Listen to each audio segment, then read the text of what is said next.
कल वज़ीर इत्तलात तारड़ साहब ने एक ट्वीट किया, उन्होंने कहा है कि पीटीआई जो है वो अदलिया को लड़ाने की साजिश कर रही है और इस वक्त जो है पीटीआई लड़वाने की कोशिश कर रही है। कहीं ये रेशो वाला मुद्दा आपके ऊपर डालने के लिए तो नहीं सब कुछ किया जा रहा है? देखिए, बात यह है कि इसको गलत रंग दिया जा रहा है कि ये पीटीआई का मसला है। ये मसला पाकिस्तान तहरीक इंसाफ का नहीं है, ना ही वो 6 जजेस पाकिस्तान तहरीक इंसाफ ने अपॉइंट किए। आप ये बता दें कि किस केस के अंदर ऐसा कोई गैर कानूनी ऑर्डर जो है पाकिस्तान तहरीक इंसाफ के हक में पास किया गया।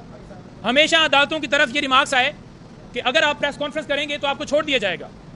हमारी आज भी दरखास्तें इस्लामाबाद हाई कोर्ट के अंदर पेंडिंग है, चाहे साइफर केस हो, चाहे दूसरा केस, दूसरा कौन नए वाला केस हो, सिक्योरिटी की दरखास्तें हो, खान साहब की जान की हिफाजत के हवाले से दरखास्तें हो, या बीबी साहबा की जान के खतरे के हवाले से दरखास्तें हों, या आपने देखा कि इससे पहले जितनी दरखास्तें इस्लामाबाद हाई कोर्ट में आई, क्यों चीफ जस्टिस आमिर फारूक साहब के पास 130 से ज़्यादा दरखास्तें गईं?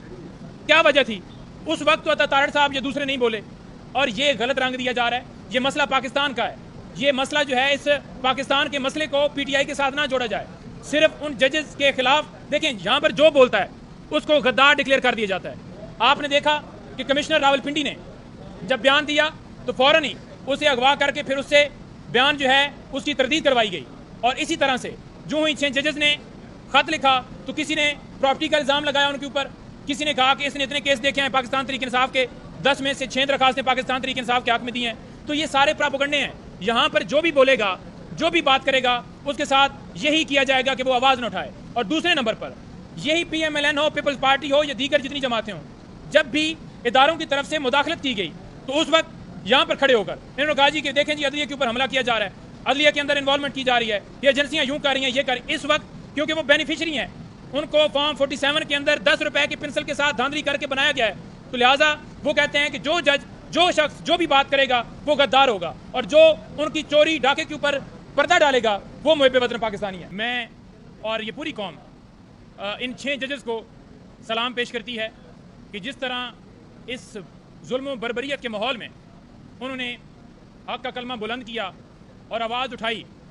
किसी जस्टिस के लिए, किसी भी ऑफिसर के लिए, कोई भी किसी ओहदे पे बैठा हो, बड़ा मुश्किल होता है कि उसका स्टैंड लेना, लेकिन जिस तरह इन्होंने स्टैंड लिया है और इससे पहले chief justice of Islamabad high court को आगाह किया, जिस पर उन्होंने अपने भाइयों को इंसाफ नहीं दिया और तौहीन अदालत की कार्रवाई नहीं की।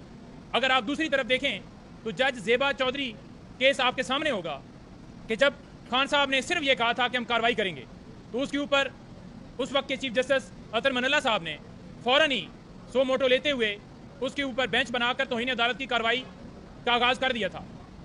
तो उस वक्त जब लोअर जुडिशरी का मामला आया तो एक उनकी जो नीचे एक जज हैं उनके हवाले से बात हुई, तो उन्होंने फ़ौरन ही उसके ऊपर एक्शन ले लिया। तो क्यों चीफ जस्टिस साहब ने इसके ऊपर एक्शन नहीं लिया? और इसके बाद उन्हीं 6 जजेस ने सुप्रीम कोर्ट के चीफ जस्टिस ऑफ पाकिस्तान को यही गुजारिश की, लेकिन उसके ऊपर भी कोई एक्शन नहीं लिया गया।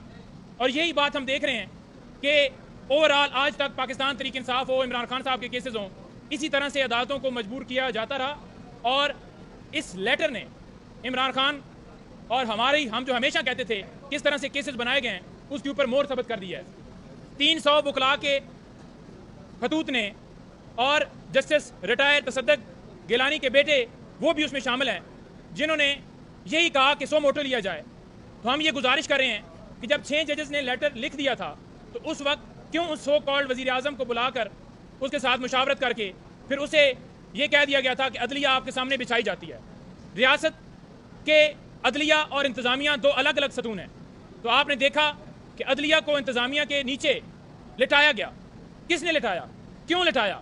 और जब जस्टिस रिटायर तसद्दुक गिलानी ने उस कमीशन से इनकार कर दिया तो फिर सो मोटो लेते हुए बेंच कंस्टिट्यूट किया, पिक एंड चूज़ किया। हम ये मुतालबा करते हैं, एक तो फुल कोर्ट होनी चाहिए, और दूसरे नंबर पर काजी फायज़ ईसा साहब और जस्टिस मंसूर साहब, ये दोनों उस सो कॉल्ड वज़ीर आज़म के साथ मुलाकात के अंदर बैठे हुए थे।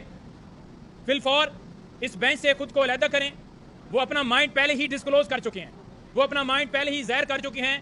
सो कॉल्ड वज़ीर आज़म जो फॉर्म 45 के मुताबिक हारा हुआ शख्स है, उसके साथ मुलाकात करके।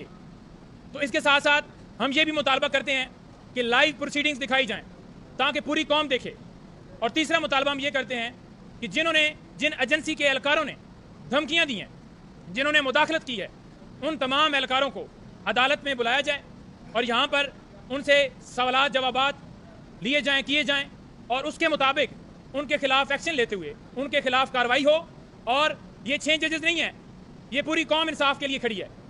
یہ پوری قوم سپریم کورٹ